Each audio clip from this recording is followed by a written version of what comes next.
Please be seated for voice vote.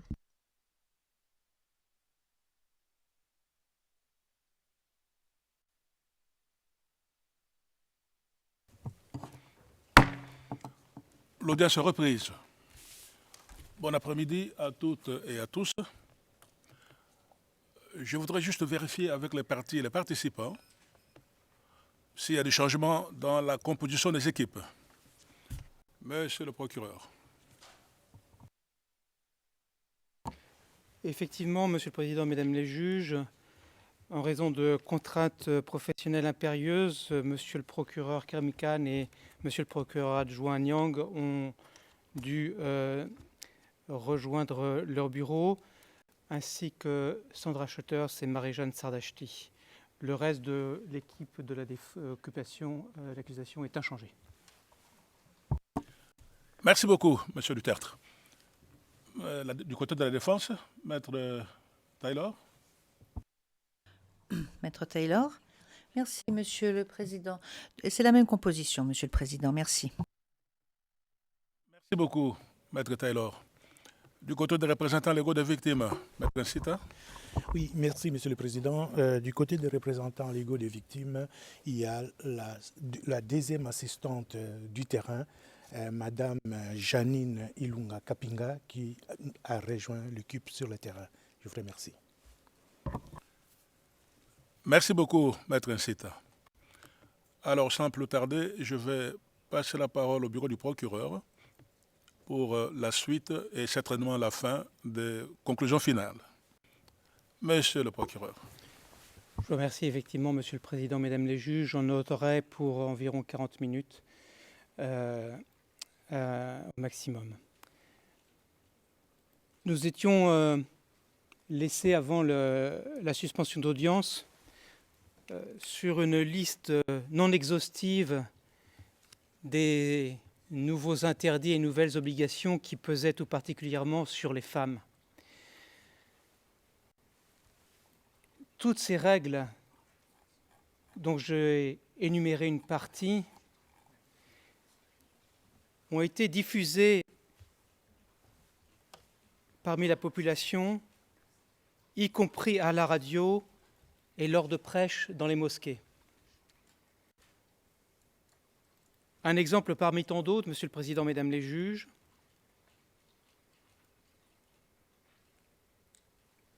Au cours d'un sermon dans une mosquée de Tombouctou en 2012, le prêcheur d'Aqmi Abou al-Bara précise comment les femmes devaient se comporter. Il dit, je cite, ouvrez les guillemets,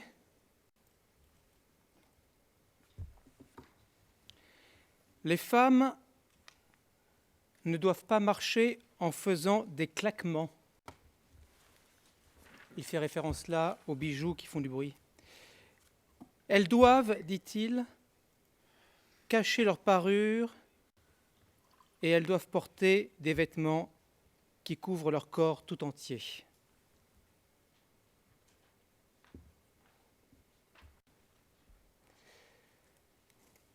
Fin de citation. Le commissaire Alassane, l'accusé, lui, il est d'accord avec cela. Souvenez-vous de ses propos dans la première vidéo que j'ai diffusée aujourd'hui et qui avait été enregistrée au gouvernorat en novembre 2012. Il y stigmatisait les femmes qui s'embellissent.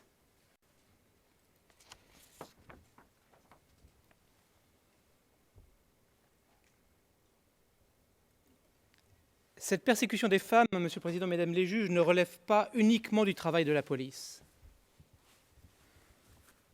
Tout le monde à Ansardine et Aqmi y met la main. Les instructions d'Abou Zaïd d'août 2012 l'illustrent pleinement. Ces instructions écrites s'adressent à tous, à la police, à la SBA et, je cite, à tous les militaires. Fin de citation.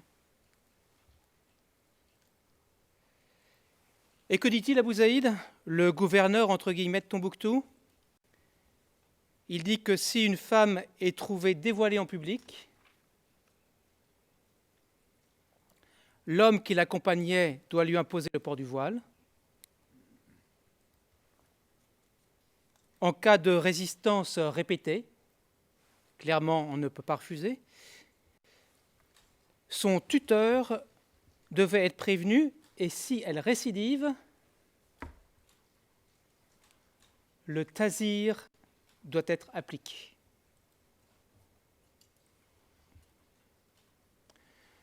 Autrement dit, Abou Zahi, chef de Katiba Dakmi, ne prohibe pas la violence contre les femmes, bien au contraire.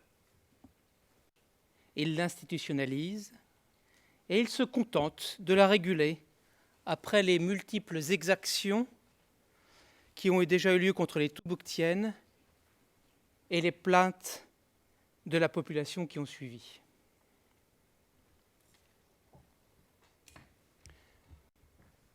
Les femmes sont harcelées au quotidien. Elles sont traquées dans les rues, dans les écoles, dans les hôpitaux et même parfois dans leur propre maison, comme certains témoins ont pu en témoigner. Et je vais diffuser bientôt un exemple de ce contrôle permanent dont elles font l'objet.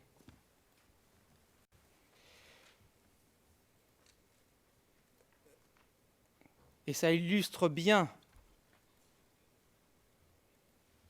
le harcèlement dont elles sont victimes. Il s'agit d'une vidéo datée du 5 octobre 2012. On peut voir 2 membres de la police islamique circuler à moto et s'arrêter au niveau d'une femme qui tente de vendre des choses pour gagner sa vie. Ils lui enjoignent de mieux mettre son voile. Et la petite fille à côté, elle a quoi, 8 ou 10 ans? Elle aussi, elle porte le voile. Il s'agit de l'item 106 de la liste d'exhibits.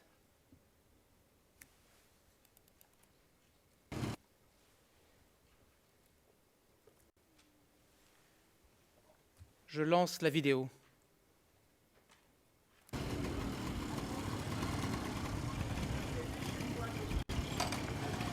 La moto s'arrête près de la femme dont j'ai parlé et elle se couvre.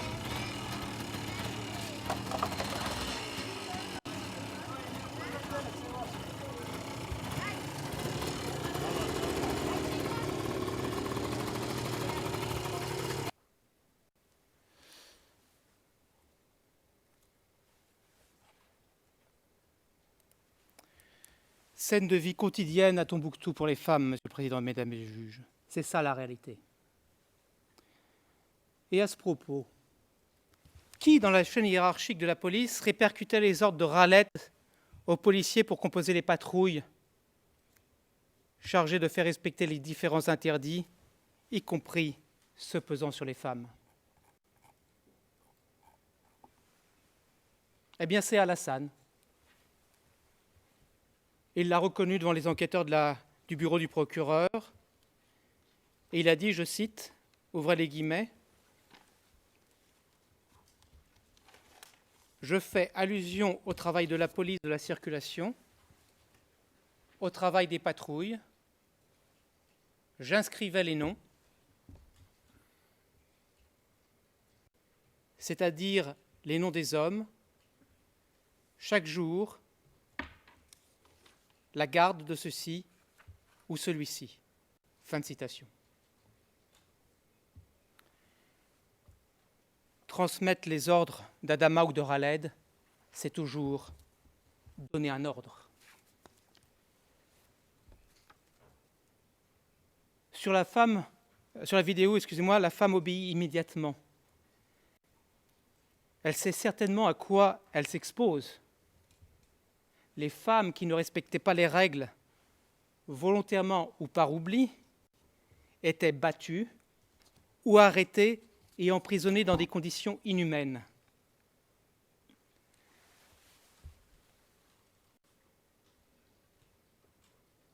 Le fait qu'elles sont emprisonnées ne ressort pas simplement de leur témoignage devant votre chambre.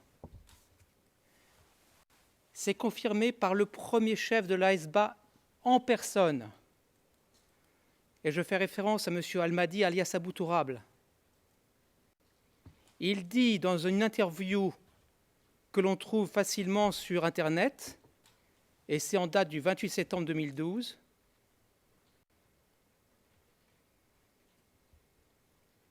il dit, je cite, que les femmes impudiques, donc celles qui ne se soumettent pas au code vestimentaire, les femmes impudiques sont sommées par la police islamique de rentrer à leur maison et de porter des habits décents pour sortir.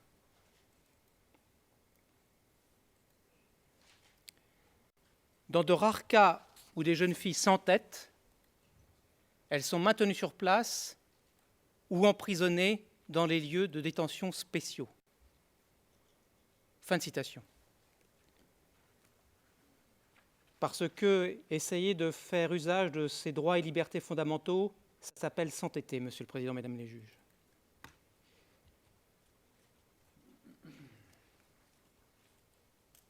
Et la réalité, c'est que la détention des femmes est très courante. Par exemple, à l'initiative de la police au temps d'Adama,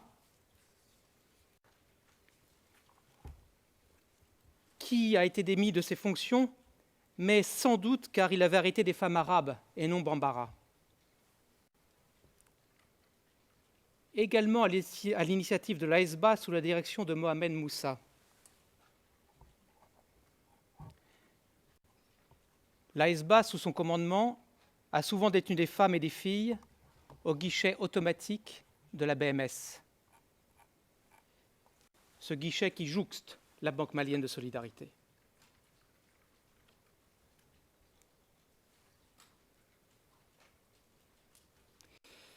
Il s'agit d'une pièce d'environ 2 mètres carrés, transformée en cellule.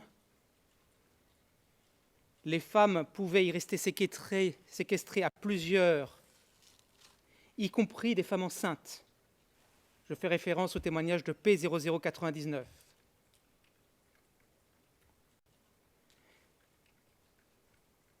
Certaines y restaient pendant des jours dans une chaleur accablante. On peut dépasser les 40 degrés facilement à Tombouctou. Ces femmes restaient sans accès à la nourriture ou aux soins, mais il y avait des âmes charitables. Je fais référence à P0608, ce témoin qui passait par là, et les femmes détenues lui ont demandé de l'eau, et P608 leur a apporté de l'eau. Ce ne sont pas les policiers islamiques ou la SBA qui a apporté de l'eau, c'était un habitant de Tombouctou.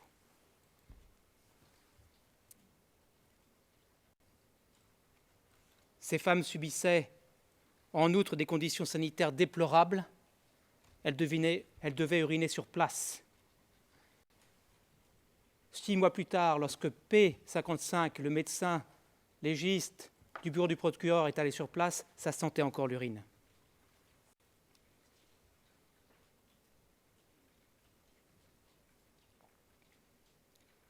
La pièce, et pour cause, était surnommée la cellule de cauchemar des femmes. Mais il y avait aussi des cellules à l'intérieur de la BMS où des femmes étaient retenues captives. Vous avez vu des photos de ces cellules. Et P55 et P57 vous ont fait un schéma du plan de la BMS où l'on peut les localiser.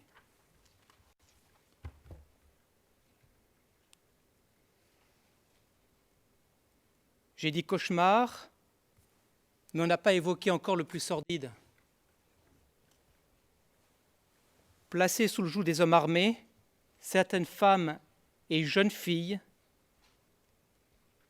même à 13 ans, ont été victimes de viols pendant leur détention. Je prends un exemple parmi d'autres. Une victime a raconté avoir été arrêtée. Quelle était sa faute ? Son voile était tout simplement tombé. Elle a été emmenée à la BMS. Elle y a été violée par 3 hommes à tour de rôle. Elle n'avait que 13 ou 14 ans. Elle a témoigné, je cite, « Il faut s'imaginer une jeune fille de 13 ou 14 ans à la BMS sous le joug de membres d'Ansardine et d'AQMI.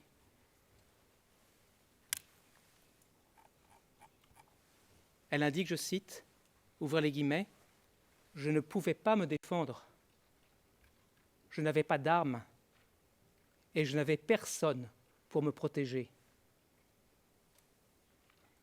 Ils m'ont tous violée, mais je n'avais aucun pouvoir en ce moment. » Fin de citation.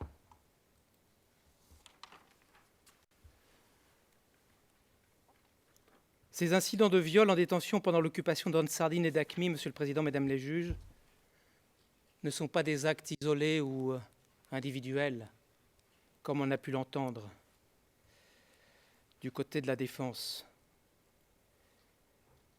Le témoin P654,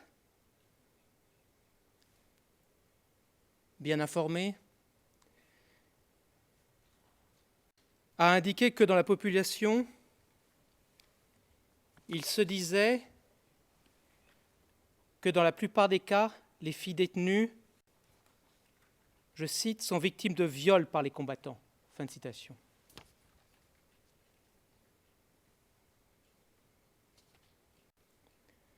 Ces viols sont la conséquence prévisible de l'environnement coercitif sur la ville, placé sous le joug d'hommes qui circulent constamment avec leurs armes de guerre.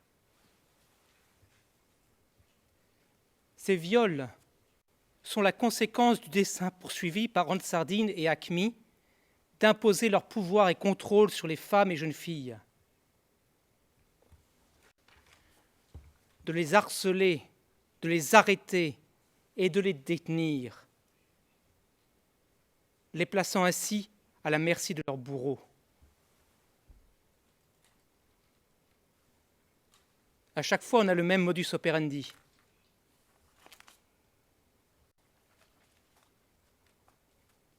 Arrestation pour non-port du voile, détention, viol.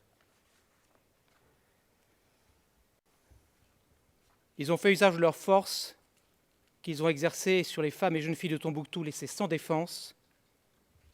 Ils ont abusé d'elles sexuellement et ce répétitivement.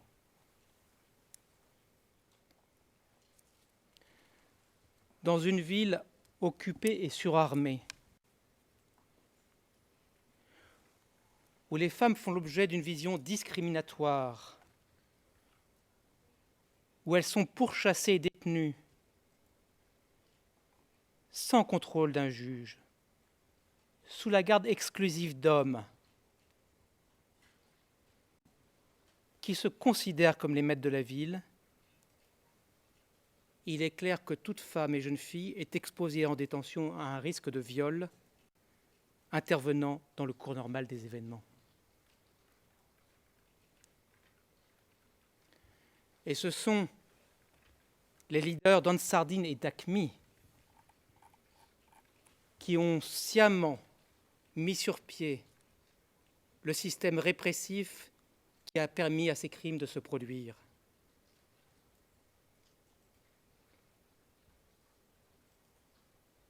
Ils ont créé cet environnement coercitif, ils ont établi divers organes, comme la police islamique, pour imposer leur pouvoir et contrôle sur la population.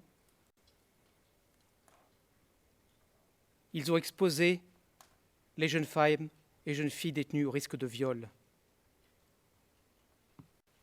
Et aussi, ils ont permis à leurs membres de jouir d'une impunité presque totale.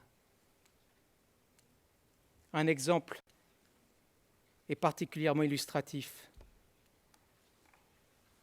Un seul policier a été condamné après un viol. Mais encore faut-il préciser qu'il n'a pas été condamné pour viol. Il a été condamné pour adultère. On a le jugement du 27 août 2012 en preuve au dossier, vous l'avez lu. Cela revient à nier complètement la situation de victime de la jeune fille violée.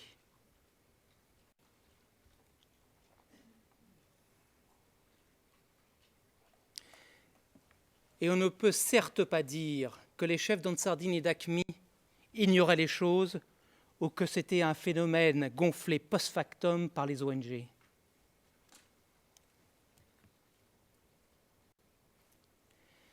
Le 6 octobre 2012, les femmes et les jeunes filles de Tombouctou ont manifesté pour exprimer leur colère et dénoncer les exactions commises par les membres d'Ansardine et d'AQMI à leur égard.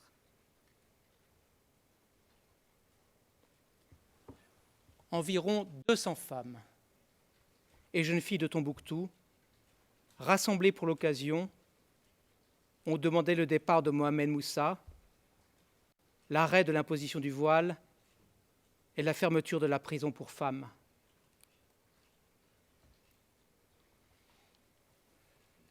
Et qui, je le demande, a positionné les policiers pour contrôler cette manifestation? C'est Alassane. On le sait par un témoin de la police islamique qui a apporté la preuve sur ce point. Mais elles n'avaient pas le droit de manifester, certaines ont été arrêtées.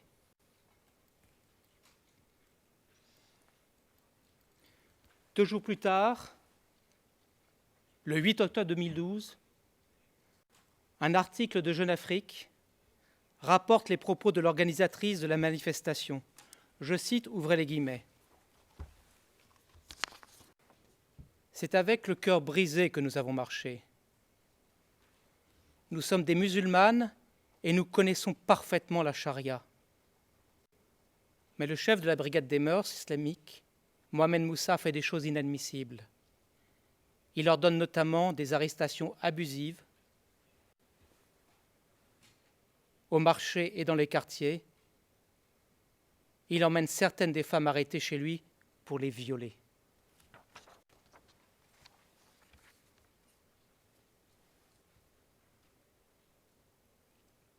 Qui plus est, Monsieur le Président, Mesdames les juges, le comité de crise représentant les habitants de Tombouctou a également signalé le phénomène aux leaders d'Ansardine et d'AQMI. Cela ressort du témoignage d'un témoin de l'accusation devant votre chambre.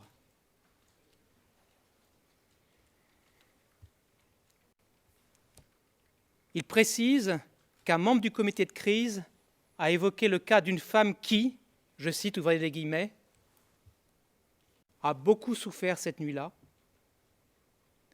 en raison de la chaleur et que cette femme avait été attaquée sexuellement et qu'elle avait été harcelée de manière générale. Fin de citation. Autrement dit, l'existence des viols est parfaitement connue par Ansardine et AQMI. Mais les exactions n'ont jamais cessé.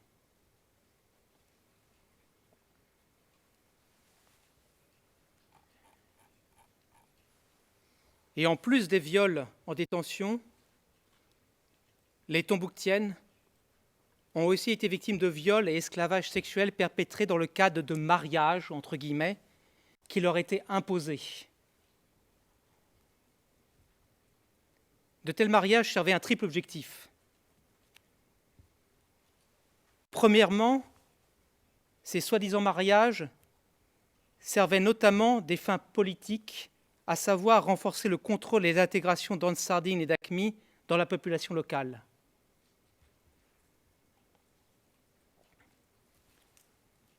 C'est cohérent avec leur plan de contrôler Tombouctou. Deuxièmement, se marier, entre guillemets, servait en quelque sorte de rétribution, de salaire. Un témoin de l'accusation rapporte avoir parlé à un déserteur de l'armée malienne qui avait rejoint les rangs d'Ansardine et d'AQMI à Aguelok début 2012.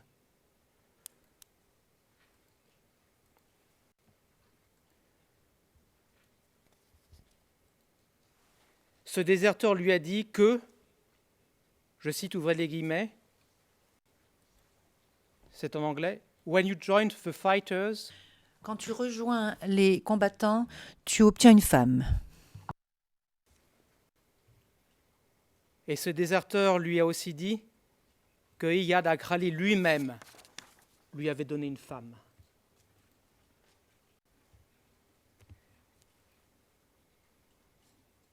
Troisièmement, comme l'a dit un autre témoin, Ansardine et Acme ont encouragé leurs membres à épouser des femmes et des filles locales pour satisfaire leurs besoins sexuels. Car selon leur idéologie, les relations sexuelles ne pouvaient être autorisées en dehors du mariage. Ces mariages non voulus par les Tombouctiennes constituaient donc une couverture, un habillage pour légitimer des relations sexuelles imposées aux femmes et légitimer leur mise en esclavage sexuel. Comme chacun sait, il ne s'agissait pas de mariage arrangé, mais de mariage forcé. Je renvoie simplement aux affaires Ongwen et Brima que la Chambre connaît parfaitement.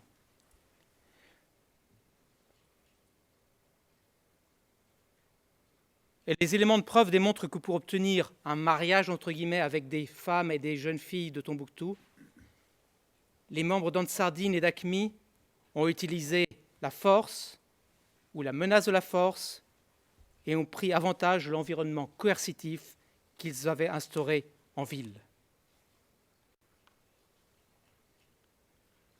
L'histoire de P520, témoin de l'accusation, illustre les cas d'usage de la force ou de menace d'emploi de la force.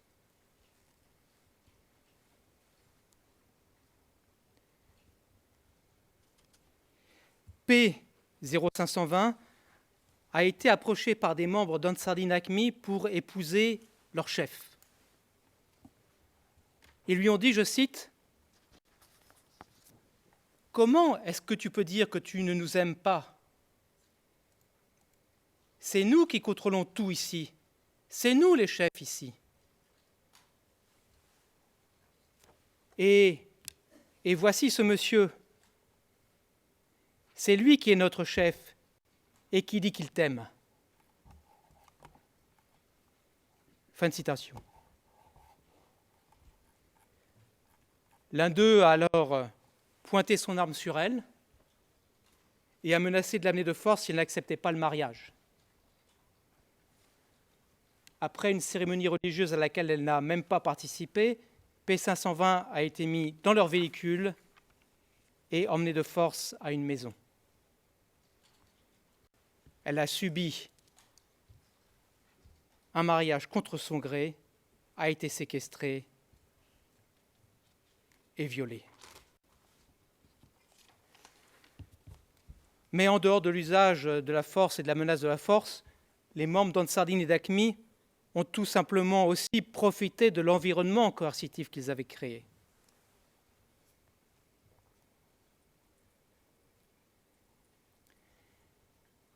Dans cette ville occupée, on a des hommes qui se rendent armés jusqu'aux dents dans les maisons de civils démunis en demandant à se marier à leur fille.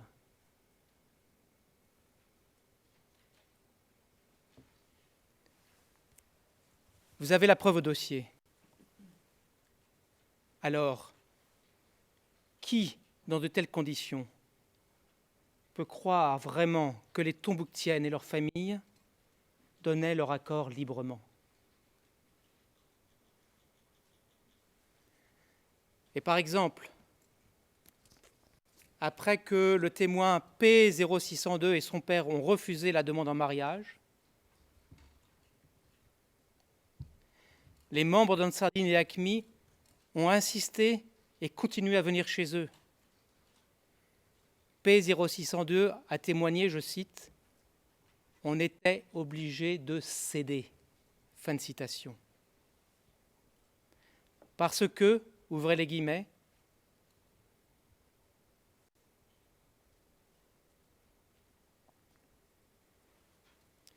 en cette période, tout Tombouctou leur appartenait. Fin de citation. C'est suffisamment éloquent.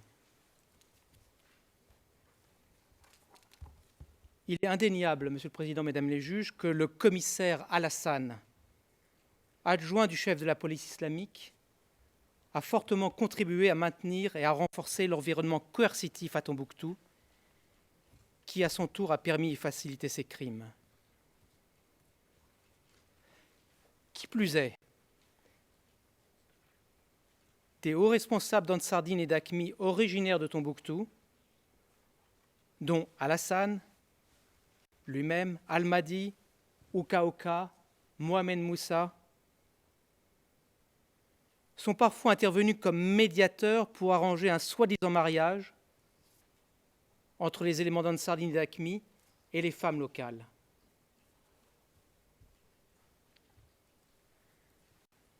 Leur intervention a créé beaucoup de pression sur les familles. Un témoin vous l'a dit ici, en salle d'audience. Car il s'agissait de personnes locales, connues et influentes, intégrées dans les organes mis en place par Ansardine et AQMI, et porteuses d'armes à toutes les étapes de l'arrangement du mariage.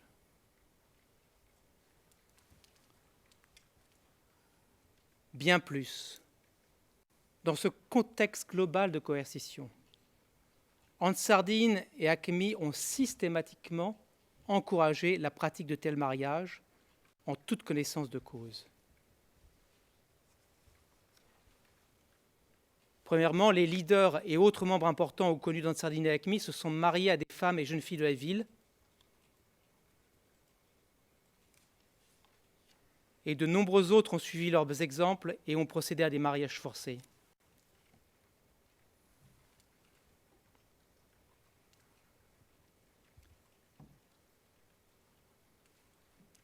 Deuxièmement, Abu Zahid, le gouverneur entre guillemets, et Yahya Abu al-Haman ont créé et maintenu un fonds pour aider les membres d'Ansardine et AQMI à se marier et à payer des dots.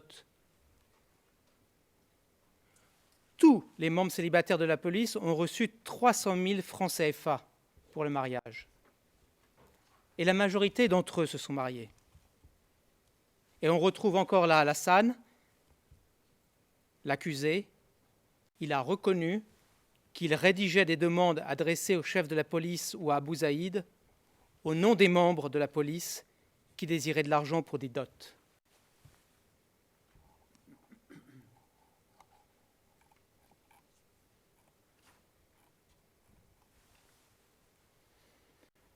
Alors parlons-en des dots. P538 déclare, je cite, « Ils sont venus un jour, une nuit, avec 25 000 francs, qu'ils ont jeté sur mon père pour dire que c'est la dot. » À l'évidence, tout cela n'a rien de consensuel.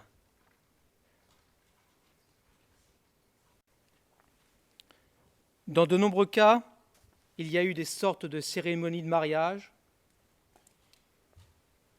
Pourtant, ni la famille, ni les amis de la supposée mariée n'étaient partie prenante. On était dans le simulacre. D'autres femmes ont simplement été enlevées et traitées comme des épouses.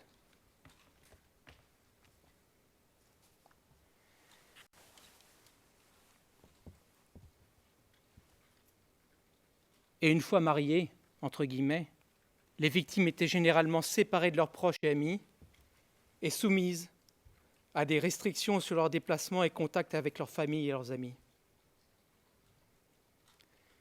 Elles étaient obligées d'avoir des relations sexuelles avec leur mari, entre guillemets. Dans la pratique, certaines femmes ont même été contraintes d'avoir des relations sexuelles non seulement avec ce mari, mais aussi avec d'autres membres d'Ansardine et d'AQMI.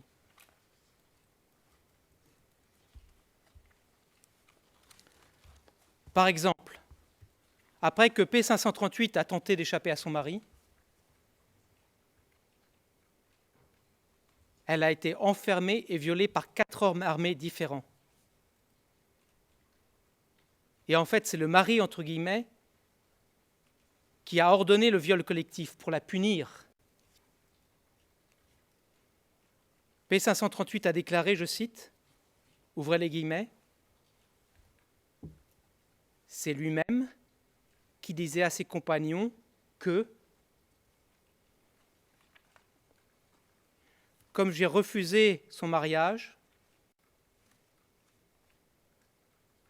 donc de me traiter comme tel, et que chacun l'un après l'autre passe, et de me traiter comme une personne de rien. Fin de citation. Ces hommes lui ont dit que, je cite, « La ville les appartenait, que c'est eux qui dirigeaient la ville, ce qui leur plaisait, c'est ce que eux, ils faisaient. » Fin de citation.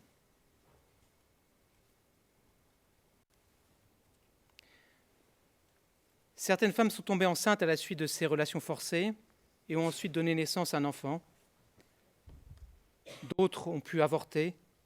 Il en découle nécessairement un stigmate familial et social et un traumatisme personnel profond. Et contrairement au véritable mariage, ces soi-disant mariages se sont révélés de courte durée. Certaines femmes ont fait l'objet de divorce au bout de quelques jours ou semaines. Je renvoie à P520, P610. Et plus généralement, ces femmes ont été abandonnées lorsqu'Ansardine et AQMI ont fui de Tombouctou vers la fin de janvier 2013. Cette brièveté et ces abandons dénotent bien qu'il s'agissait de pseudo-mariages dont les Tombouctiennes ne voulaient pas. Autant dire que ces femmes étaient victimes de prédation sexuelle.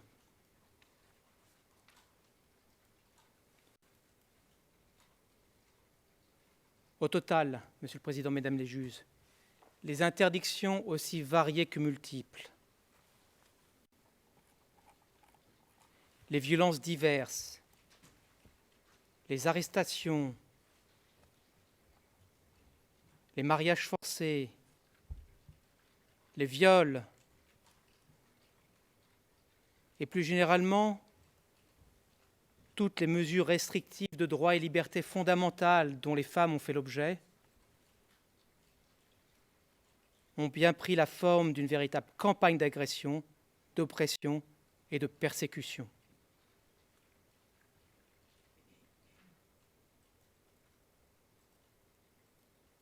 Les femmes ont été ciblées parce qu'elles étaient des femmes. Tombouctou, qui est la première ville dirigée par AQMI Ansardine en Afrique, est à cet égard un cas topique de persécution basée sur l'appartenance à un genre. Et il ressort de la preuve qu'Alassane a participé activement à la persécution des femmes et jeunes filles de Tombouctou, au nom d'une vision idéologique et religieuse d'Ansardine et d'AQMI, à laquelle il adhère.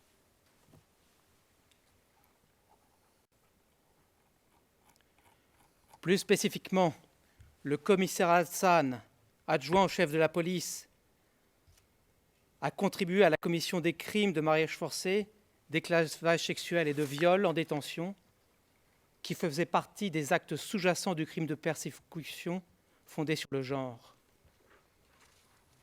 Et ce, pour au moins 3 raisons.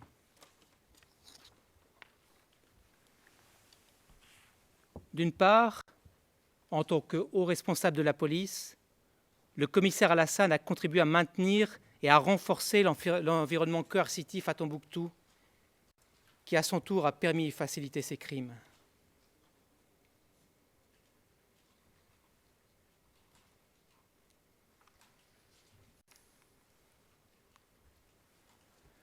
D'autre part, de par ses rôles et fonctions au sein de la police, le commissaire Alassane a spécifiquement contribué au système d'arrestation, en ce compris les patrouilles conjointes avec la HBA, et au système de détention de quiconque enfreignait les nouvelles règles d'Ansardine et d'AQMI, notamment concernant les femmes et jeunes filles, les exposant donc au risque de viol par leurs geôliers hommes. Il savait que les geôliers étaient exclusivement des hommes. Il l'a reconnu. Également, Le commissaire Alassane a aidé les éléments d'Ansardine et d'AQMI qui cherchaient à se marier avec des femmes locales, sachant très bien que dans le contexte d'occupation, les Tombouctiens et leurs familles ne pouvaient pas rejeter les propositions de mariage.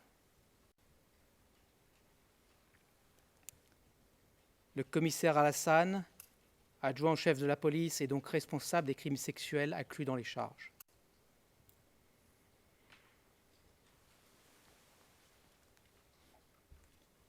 Cette persécution subie par les femmes, Monsieur le Président, Mesdames les juges, pendant des mois, est symbolique de la persécution de toute la population de Tombouctou dans son ensemble. La persécution des femmes a affecté toute la population. Chaque Tombouctien pouvait avoir une mère, une sœur, une fille qui a subi les rigueurs et les violences des occupants. Et quand on frappe ta femme devant toi, on frappe ta sœur devant toi, on l'emprisonne, que tu ne peux rien dire,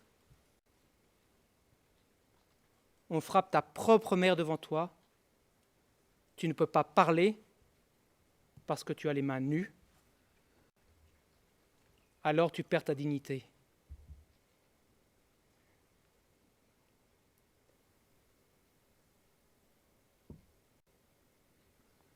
Cette persécution contre les femmes a donc accompagné la persécution religieuse contre les habitants de Tombouctou, telle que je l'ai décrite au début de mes réquisitions. Un double cas de persécution, autrement dit. Et c'est en cela que cette affaire est tout à fait particulière et grave.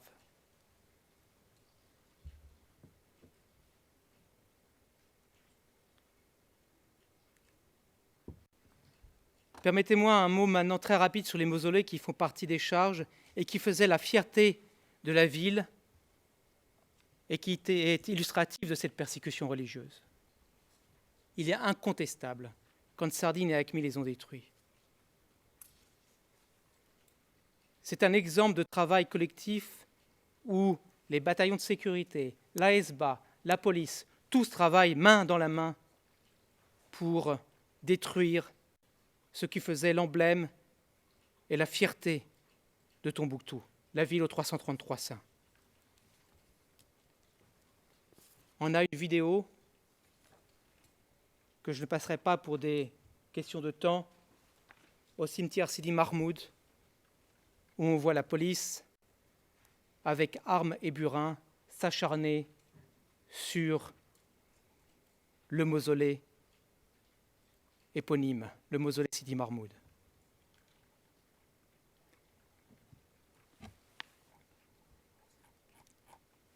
Quelques jours après, le 10 juillet 2012, Alassane en personne est passé sur un autre site de destruction, alors que les destructions étaient en cours.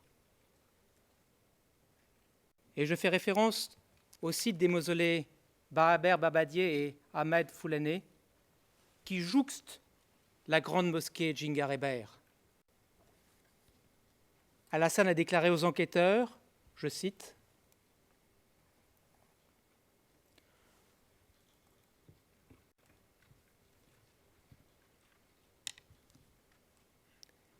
« Le jour où il détruisait, là, près de la mosquée de Djingar-Héber, je passe, je les ai salués et je suis entré en voiture de police.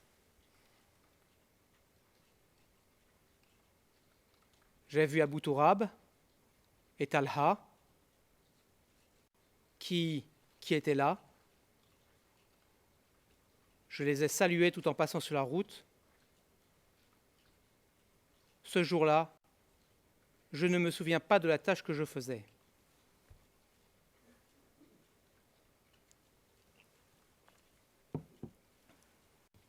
De telles salutations, Monsieur le Président, Mesdames les juges, de la part d'un membre de la police comme Alassane, qui est un Tombouctien, qui a étudié lui-même l'importance des mausolées, c'est clairement une forme condamnable de soutien et d'encouragement. Le motif de toutes ces destructions est clairement religieux. Cela ressort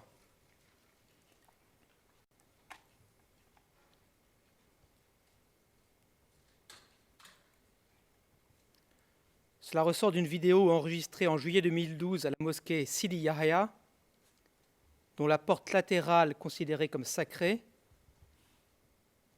est en train d'être détruite. Al-Mahdi, qui est alors chef de la Hezbollah, y déclare, je cite, ouvrez les guillemets, « Ce que vous voyez là, c'est un moyen d'éradiquer la superstition, l'hérésie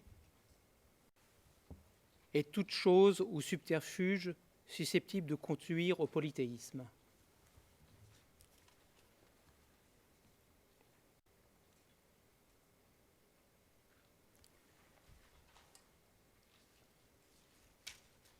Et on sait combien tous ces lieux, ces bâtiments étaient chers aux Tombouctiens. L'un d'eux déclara, et ça a été diffusé sur la chaîne française TF1, je cite, « Tombouctou est sur le point de perdre son âme. Tombouctou est sous la menace outrageante et sous la menace de vandalisation outrageante. » Fin de citation. Quant au commissaire Alassane,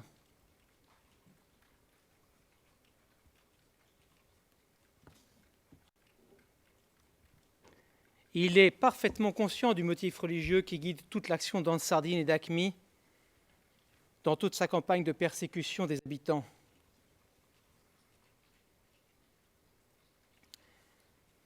Dans une interview datée du 30 octobre 2012, Alassane déclare en langue arabe,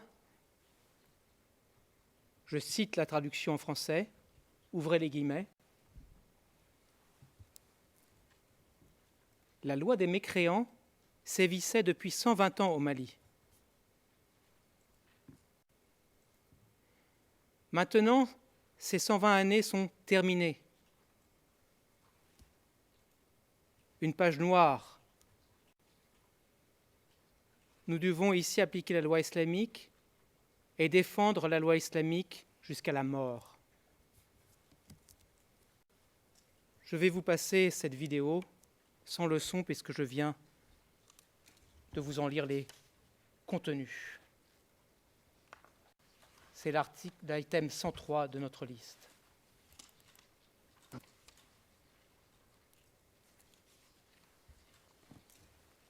الحمد لله عارفين ان شريعه الله سبحانه وتعالى من 120 سنه شريعه الكفار موجوده من دخول فرنسا 120 ولا 122 سنه في الجهات الماليه الان 120 سنه هذه خلاص خليها يعني ورقه سوداء علينا ان شاء الله نطبقوها نطبقوا الشريعه الاسلاميه وندافعوا على الشريعه الاسلاميه الى الموت.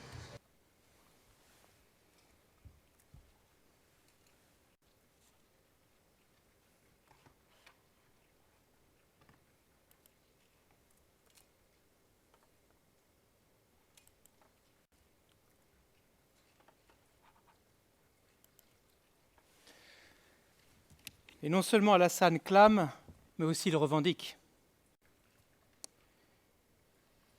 Et à ce stade, laissez-moi revenir sur un point important qui a été évoqué par Monsieur le procureur adjoint ce matin. Comme il vous l'a dit, cette affaire n'est pas une affaire contre une religion ou contre l'islam, en aucun cas. C'est une affaire qui porte sur un cas patent de persécution où une population se voit imposer par la menace, par la force et par la violence des règles et interdits qu'elle ne connaît pas. Et je rappelle les propos tenus par Alassane au début.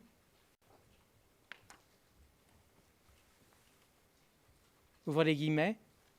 Ces punitions, les habitants ne les connaissaient pas. C'est la première fois qu'ils les voient. Fin de citation.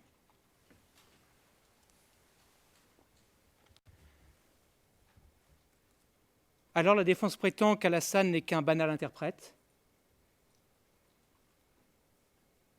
Vous avez vu une partie de la preuve, des vidéos, des documents, des expertises, des témoignages.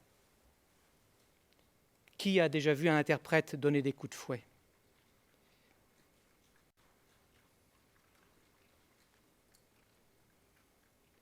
La défense prétend encore qu'Alassane n'avait pas le choix ou qu'il n'a fait que suivre des ordres.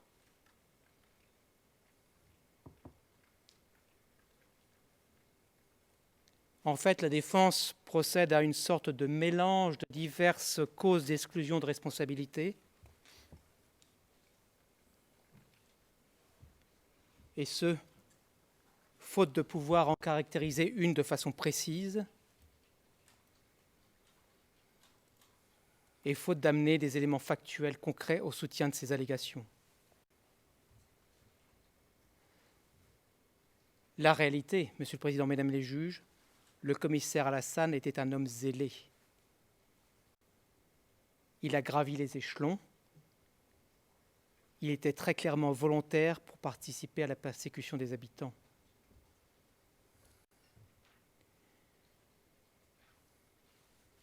Zélé au point de jouer le rôle de va-t-en-guerre en lisant le texte préparé par Ron Sardine et Acme, et je cite la traduction en français. Il fait allusion là à l'offensive qui se prépare vers le sud. Ouvrez les guillemets. We believe that removing... Nous pensons que si on arrive à supprimer tous les gens hostiles qui sont dans des positions de pouvoir à Bamako, représente une étape positive. Ça représente une étape positive et nous sommes sur le bon chemin. La vidéo correspondante, qui est l'item 42 de notre liste et qui a été filmée le 11 décembre 2012 au bureau des médias à Tombouctou.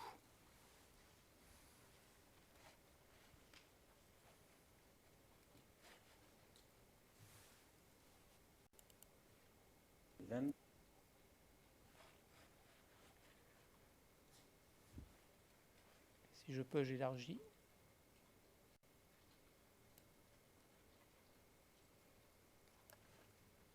ونحن نرى أن إزاحة أصحاب المواقف العدائية من مراكز الحكم في باماكو يعد خطوة إيجابية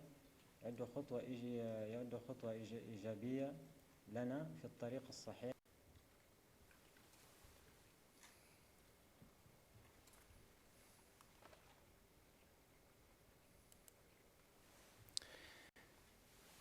Au total, Monsieur le Président, Mesdames les juges, j'en viens à la fin de mes réquisitions.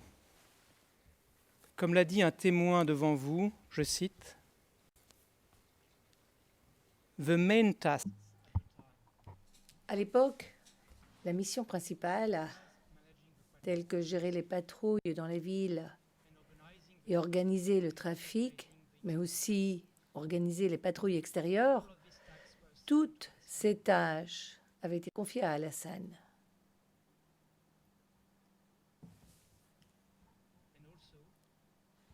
De plus, il rédigeait les rapports, il menait les enquêtes et les interrogatoires. Enfin, la seule tâche qui avait été confiée à Khaled étaient les toutes grosses questions telles que ce qui devait être discuté entre les émirs. Ainsi, la seule différence entre le travail d'Alassane au titre d'assistant d'un commissionnaire ou d'un commissaire ou le travail qu'il faisait comme commissaire lui-même, parce que finalement, il pouvait discuter directement avec Abu al-Rahman. Fin de citation. Cela résume parfaitement le rôle central d'Alassane dans la police qui a eu elle-même un rôle central dans la persécution religieuse et basée sur le genre à Tombouctou d'avril 2012 à janvier 2013.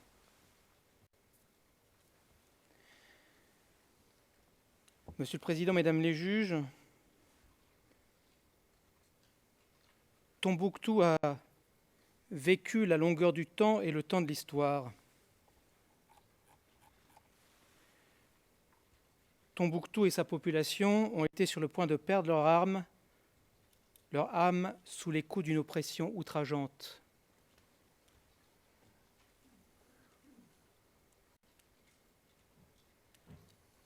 Tombouctiennes et Tombouctiens ont subi la persécution du fait d'hommes venus d'ailleurs qui n'hésitaient pas devant les moyens, épaulés par certains locaux.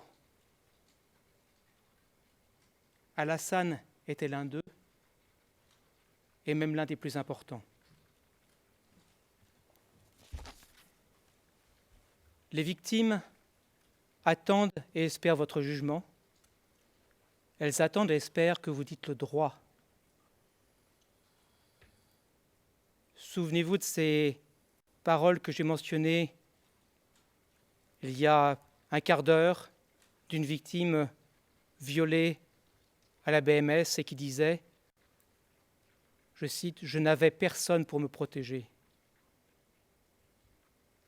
C'est en disant de droit, c'est en appliquant le droit que la justice pénale internationale protégera mieux les victimes. L'accusation requiert que vous rentriez en voie de condamnation, Monsieur le Président, Mesdames les juges.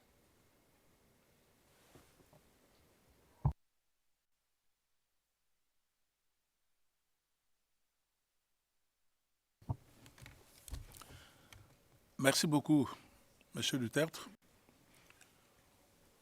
Je remercie le bureau du procureur pour sa présentation exhaustive, concise, et qui évidemment a respecté le temps que nous avons donné, et nous avons même en plus quelques minutes restantes.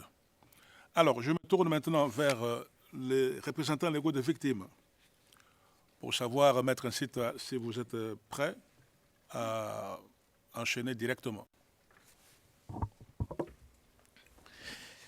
Je vous remercie, Monsieur le juge président, Mesdames les juges, de nous passer la parole. Il nous avait été prévenu que le bureau du procureur allait certainement nous occuper au courant de l'avant-midi et que l'après-midi pourrait nous revenir. Mais nous avons constaté que voilà, cela n'a pas été le cas. Et entre-temps, nous ne pouvons que apprécier le contenu très détaillé de l'intervention du bureau du procureur, ce qui nous amène à revoir en profondeur, évidemment, nos prévisions, parce que sinon, il y aurait beaucoup de répétitions. Monsieur le procureur a abordé pas mal de thématiques concernant les victimes de Tombouctou. Et pour vous épargner des répétitions, parce que nous n'avons pas, à la fin de l'intervention de monsieur le procureur, le temps de réviser nos notes pour éviter les répétitions. Ainsi, nous vous demanderons l'autorisation de commencer au moins demain, ou d'occuper en tout cas la première session de la journée de demain. Mais nous nous remettons évidemment à la sagesse de la Chambre. Si la Chambre estime que nous devrons quand même commencer, je pense que nous allons faire avec les moyens de bord que vous allez nous donner. Je vous remercie.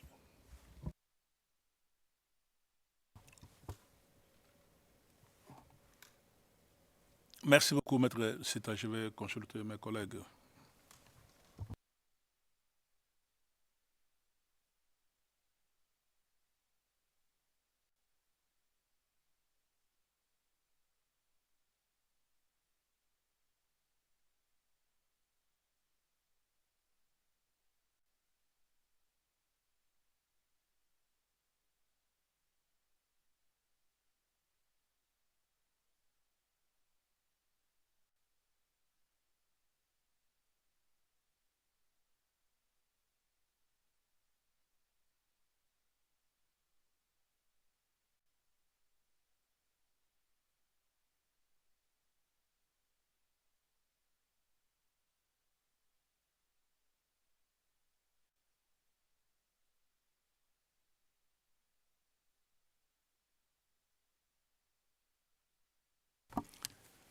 Oui, Maître Nsita, vous avez vu, la Chambre a délibéré parce que nous devons gérer le temps.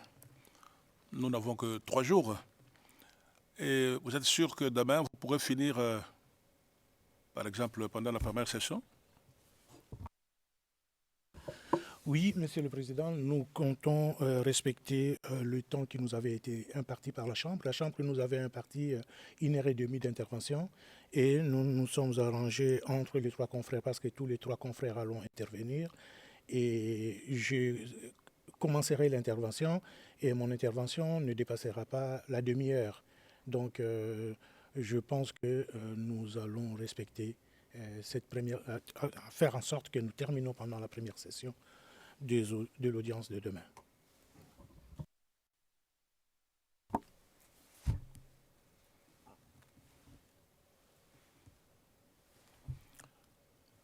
Très bien. Alors, dans ces conditions, la Chambre accepte que vous puissiez commencer vos conclusions finales demain matin à 9h30. Alors, s'il n'y a plus de demande de parole, je crois que nous allons suspendre notre session. Y a-t-il de demandes de parole? Visiblement, non. Alors, comme d'habitude, avant de mettre fin à cette session pour aujourd'hui, je voudrais vous remercier encore une fois les partis, les participants, notre public, bien entendu, les sténotypistes et les interprètes, et je n'oublie pas nos officiers de sécurité. À toutes et à tous, je souhaite une bonne soirée et à demain à 9h30. Nous allons suspendre l'audience. L'audience est suspendue. All rise, Vevoleve.